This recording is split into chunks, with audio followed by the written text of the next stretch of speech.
Hi, good morning, everyone. It's such a pleasure to be here. Paris is one of my absolute favorite cities in the whole world, so I'm so thrilled for the opportunity to be here presenting to all of you this morning.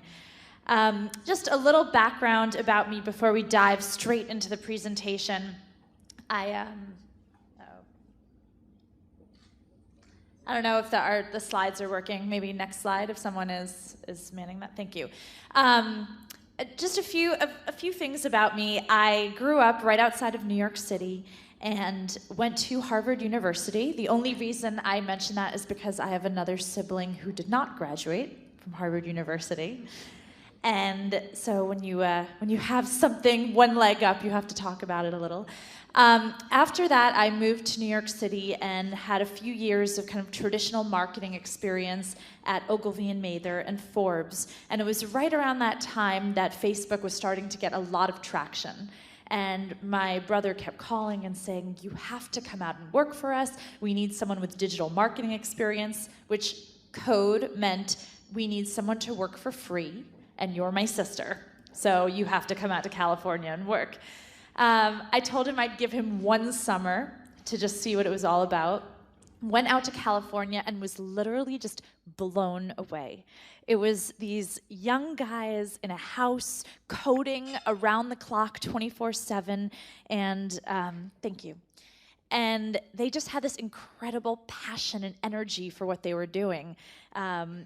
You could really tell that they knew that what they were doing was changing the world. So I fell for it, never went back to New York, and have been out in California since. And the past 7 years have just been this amazing journey. I've had the opportunity to have a front row seat at some of just the greatest events in the world. Back one slide. Can't give away my great pictures yet. I've had the opportunity to have the front row seat at events like Arab Spring, presidential elections all over the world, some of the most monumental sporting events and events in pop culture.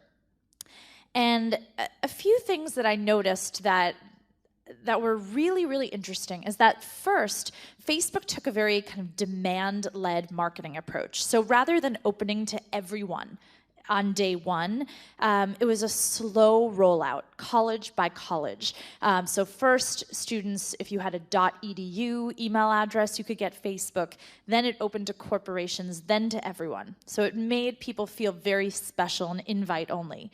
Another thing that was interesting is that Facebook crowdsourced a lot of our, as we expanded, translations into other languages. Facebook is available in over 70 languages around the world. Many of those have been translated directly by users themselves.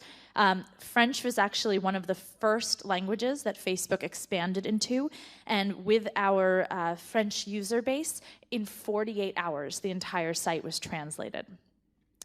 So about a few months ago, I decided that it was time for me to I caught the entrepreneurial bug for myself and decided it was time for me to move on from Facebook. I'm still very, very involved in doing a lot with Facebook, but there were a few things that really made me take that leap for myself. The first was a small project that I started during one of our all-night coding hackathons, was nominated for an Emmy Award in television. I actually didn't even know it was nominated for an Emmy until like a week before the Emmys happened, because how would we know? But there's a huge shift happening where online video is getting more and more recognized for excellence in the way that television is. And I really wanted to be a part of that movement. But one of the biggest catalysts, and next slide, please, is my son, Asher, who just turned 1 very recently. And having him really made me see a lot of differences in how people use technology. For example, there's a whole world of children that will now talk to their parents through computers. So I saw a 2-year-old the other day look at a computer and call it grandpa, because they're so used to talking to grandpa through Skype. And this whole world he's going to grow up in, so complicated. He'll have his relationships where he has to think about, when he makes it Facebook official or not. Or like at his wedding one day, he won't even be able to control his own photographs because guests will be like probably live tweeting photos before he can even see the proofs from his photographer. So that really made me want to be a part of the change in communication for his generation. Next slide, please. So before I jump into kind of my top 10 tips on social media, I wanted to, this is kind of the stand-up humor portion of the morning, who you don't want to be on social media. First example, please. The crazy cat lady. I don't know how many of you know someone like this. This is the part of my presentation where I give a shout out to Erin, who works closely with me because this is her profile. And Erin, my love, you hit two wonderful things in this presentation because there's not only are the cats, but the status update, if you notice, it says, "Home with my cats, life doesn't get any better than this." Now, I'm sure all of you have seen someone that writes something like, "At home eating like meatballs and watching this thing, like life doesn't get better," and you're like, actually it does. It gets a lot better. Like maybe don't post that. Next slide, please. The obsessive food blogger. That person who like feels the need to post photos and descriptions of every single meal they're eating throughout the day. Next slide. Or the face bragger, that friend of yours that like you know they have a normal life, but they seem to only update when they're doing something amazing and want to tell the whole world about it. And final example. This is the old person who just doesn't get it. So here is a dad on Facebook who is mistaking it for Google. Next comment.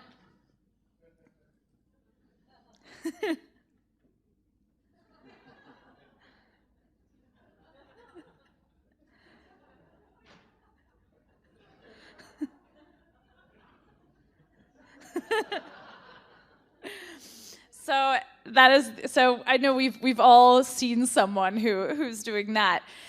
This slide might seem a little random to put up a slide of the Facebook culinary team, but one thing I really miss about being at Facebook is the free food. They had amazing food from kind of celebrity chefs in the area. And the culinary team, because it was at Facebook, they made their own Facebook page. And what I noticed one day is that there were about a few thousand people, about 4,000 people who work at Facebook, and almost 30,000 people liked this page. So there were 26,000 people who had nothing to do with Facebook and just wanted to see what we were eating for lunch every single day. So as a marketer, I aspire to create a page so engaging that 26,000 people who have nothing to do with my company want to see that page.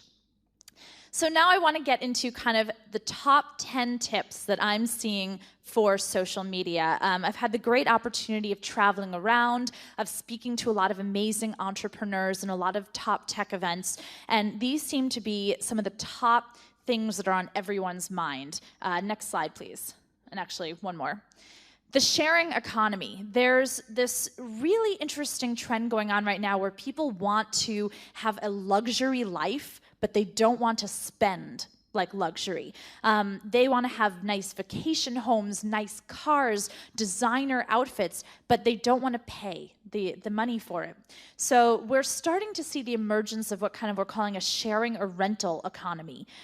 There's sites like Rent the Runway, which allow you to actually get a $2,000 designer dress and then send it back when you're done with it for just a fraction of the cost. Or Zipcar, which allows you to get around a city without owning a car on your own. The slide you're seeing here is Airbnb. So if I want to go to Paris and, sorry, back one, please. If I want to go to Paris and I want the experience of staying in a luxury hotel, but I don't actually want to pay for the luxury, I can actually go and rent someone's apartment or a room in someone's apartment and have that experience of having a vacation home of my own. Next slide. This is a site called Cherry that's just starting in the United States, but expanding, where you can actually have someone come to your house and give your car a car wash right outside your house for you. So there's all of these new tools that are starting where people are able to live this very luxurious lifestyle for a fraction of the cost. Next slide. Trend number 2 is how do we redefine what the loyalty program of the future looks like.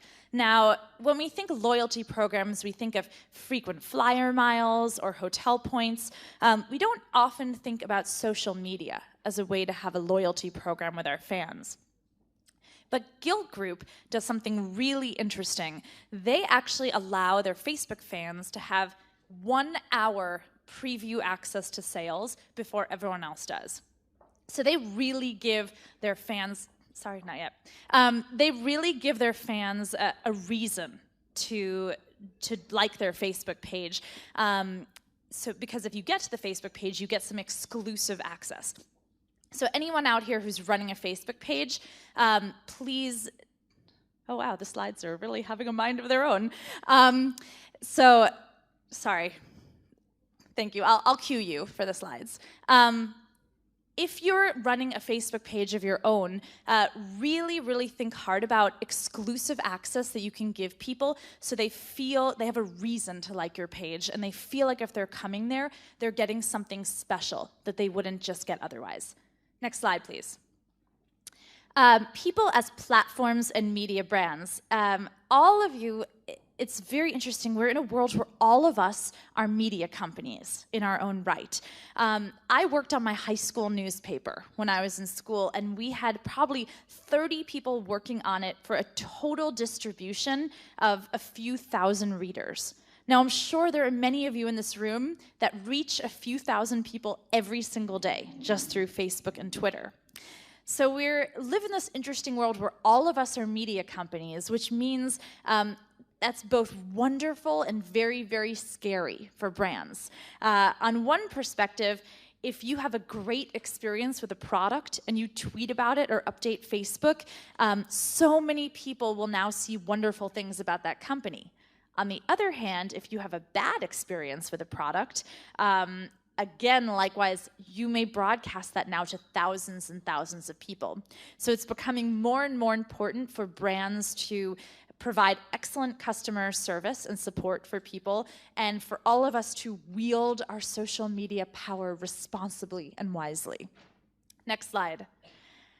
Mobile first. We're starting to see this whole real genre of companies coming about that originate on mobile and may never, ever, ever have a standalone desktop presence. Sites like WhatsApp, Food Spotting, Instagram, these are kind of this next generation of mobile first. So you can, I don't know if anyone here uses Food Spotting, but I've been using it to find great places to eat here in Paris. And there's just these incredible companies that are now having humongous valuations that are starting only on mobile because there's a whole generation that's really just tethered to mobile. Even with Facebook, we've noticed that if someone downloads the Facebook app, they are twice as engaged as someone who only uses it on the desktop. Next slide. People's curators. This is kind of my shameless shout out for my sister, but it really used to be that the only way to be an expert in something was to create content yourself. You had to write or draw or produce content, but now there's a whole new way to be considered an expert on a topic, and that is to curate what other people are creating online. There's so much noise online that there's more of an opportunity than ever before for expert voices to come and curate and reduce the noise. So here's my sister's Pinterest board. She is an amateur baker, but she loves gathering recipes, especially chocolate recipes. And she has a Pinterest board where she curates top recipes, and suddenly you have thousands and thousands of people that are following her even though she's not creating the recipes herself. Next slide, please.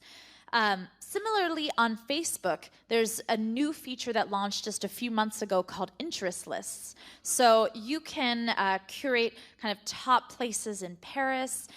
You can curate things about celebrities or things related to your industry.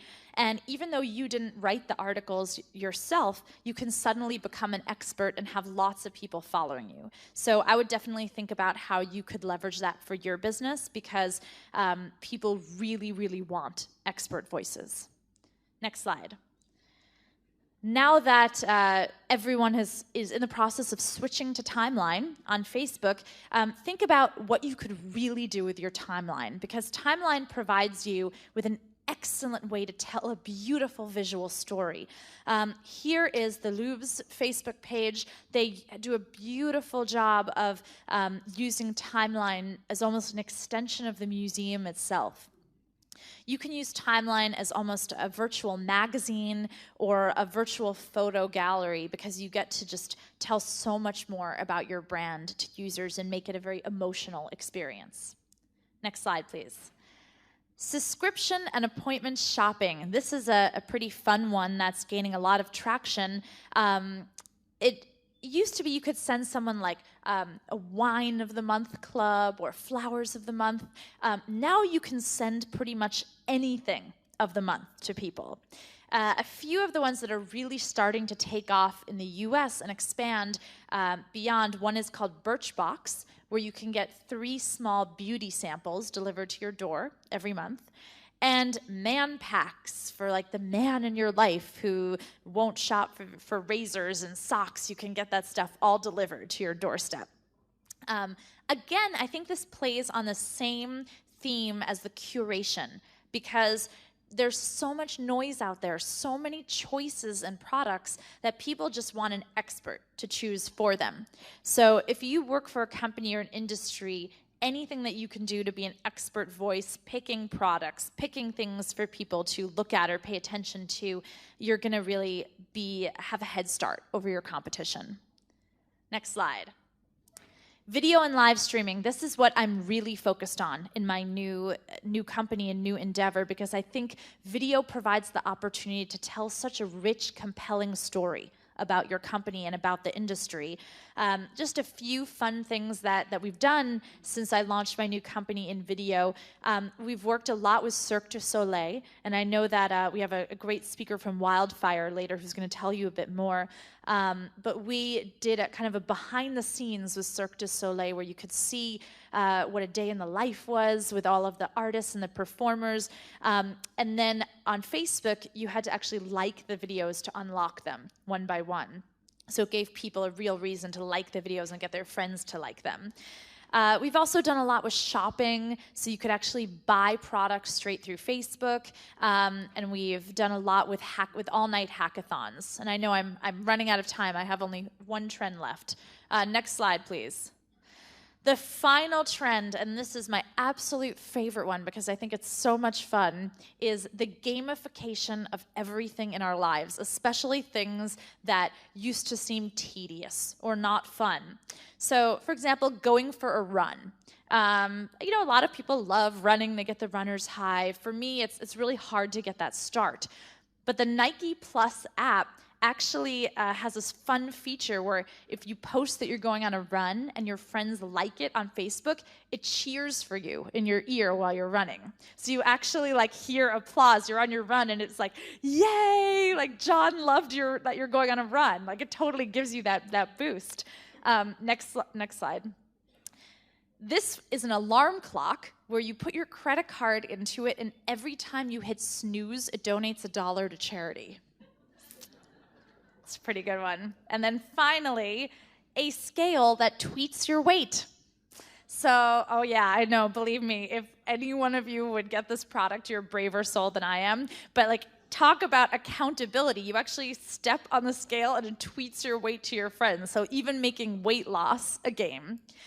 So I know that was a very, very quick rundown of a lot of trends in the social media space, but I kind of wanted to kick off the day and the conference giving you a flavor of a lot of things that you'll hear about from the other speakers.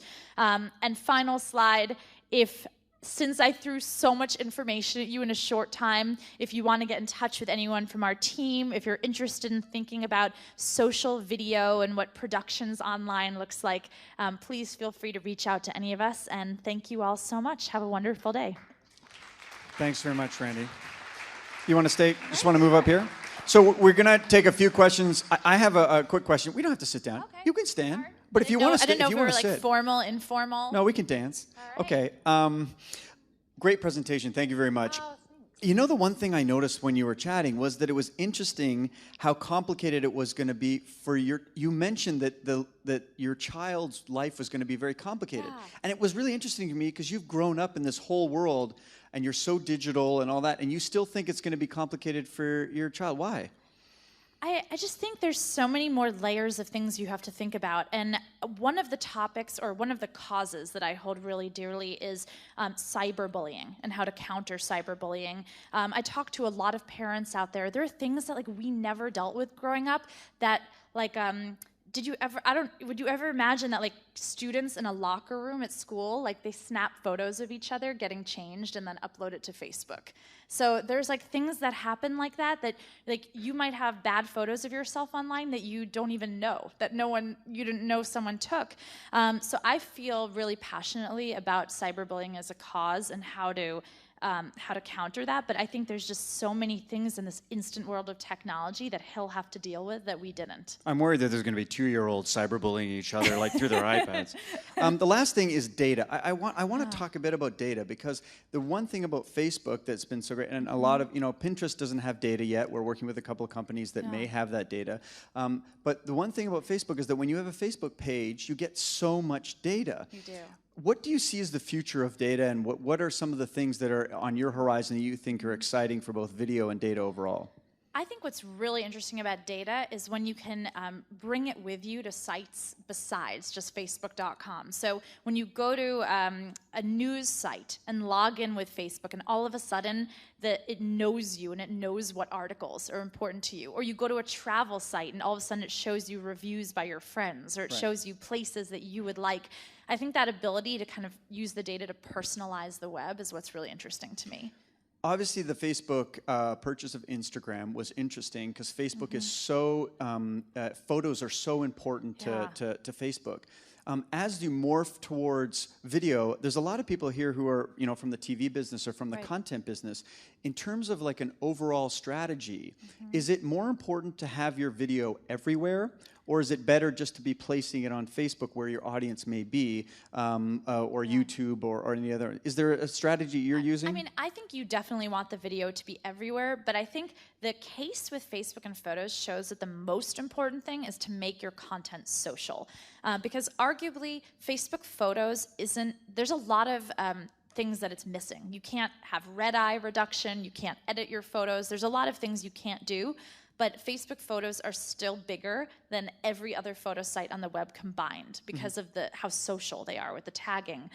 So I think that's the big thing to take away from this, is that anything you could do to make your content social is going to be better. Are there any questions from the audience? Just want to grab it. Do you want to Kate, do you want to go for the microphone there? Anyone else while we're waiting for Kate to pop up? Okay. You only get one chance, really, honestly. Okay, go ahead, yeah. Good morning, Randi. My name is Kate Bulkley. I'm a journalist based in the UK. So, very interesting presentation. Thank you for that. You talked about how your company's getting, you're talking about excellence in online video and how that's moving forward and the Emmy and all that. But there's a disconnect between a lot of online video and yet how do you monetize it? I mean, the big media companies are having a problem with it. I assume you're having a problem with it. How do we bridge that gap? What do you think, as somebody from the brand side and the marketing side, is going to be the thing that changes that equation? Yep. Great question. That is an excellent question. One of the things that I'm starting to see that's really promising, I think to your question, we're still probably a couple of years away from being able to monetize video en masse, but we're seeing an interesting trend online where people are willing to pay for excellent content. You're seeing things like Game of Thrones and Downton Abbey, where people are watching long-form video and paying for it. And you're also seeing more and more comedians, instead of doing on-air television specials, they're doing like direct-to-pay online, like Louis C.K., Aziz Ansari. Louis C.K. decided to do his stand-up comedy special online for $5 and made $1 million over one weekend. Likewise, you're seeing folks like Oprah and Glenn Beck abandoning cable TV and going to digital, with Oprah's Life Class and Glenn Beck making $25 million this year in just pay subscription online. So I think we're still in very nascent stages, but I do think that the tide is turning where people are willing to pay for excellent content online. And it just is about, instead of making kind of like cat videos and user-generated content, it's about making excellent content. Great. Okay, well, we're going to wrap it up. We're running a little bit behind. I do apologize. I really want to thank you. Thank you so much for coming to be the first speaker at the inaugural UBIC. Please put your hand together for Randi Zuckerberg. Thank you so much, everyone. Great. Thanks a lot. Cheers. Great.